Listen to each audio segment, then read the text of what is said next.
Hi everyone, welcome to Techinitializer. In our previous sessions, we talked about how to handle massive amounts of traffic and how to keep your systems online. But there is a third pillar that completes our foundation, that is reliability. Let's look at the difference on the screen.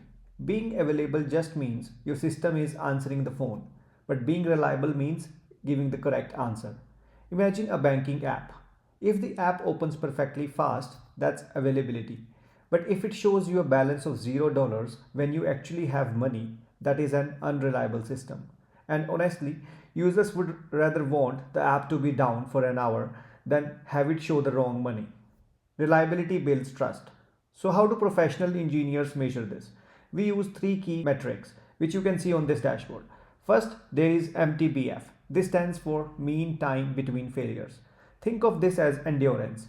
If you buy a high quality light bulb, it might last for 5 years before burning out. We want our servers to be like that light bulb, running for long time without a single glitch. Second is MTTR, or mean time to recovery. This is about speed. When something does break, how fast we can fix it. If a server crashes, we don't want to spend all day fixing it. We want it back online in seconds. And finally, data correctness.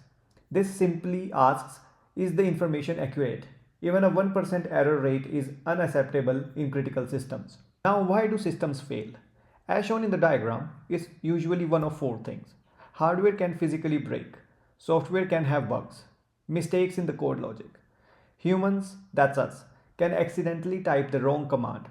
Or the system simply gets overloaded with too much traffic at once. To prevent this, we use a strategy called redundancy. Look at the architecture diagram.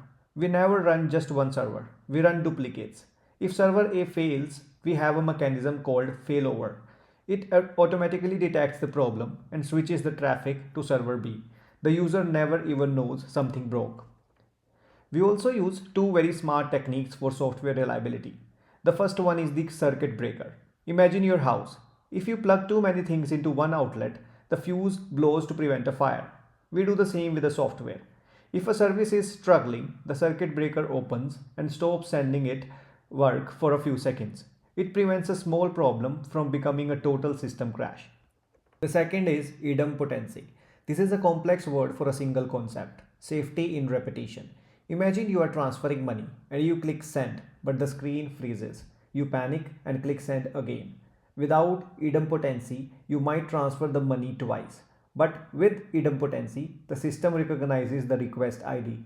It says, I already did this, and simply shows you the success message again without moving the money a second time. By combining these professional architectures with smart software rules, we build systems that don't just work, they work correctly every single time. So that is reliability. Thanks for joining Techinitializer. Please subscribe to our channel for more videos like this. Thank you.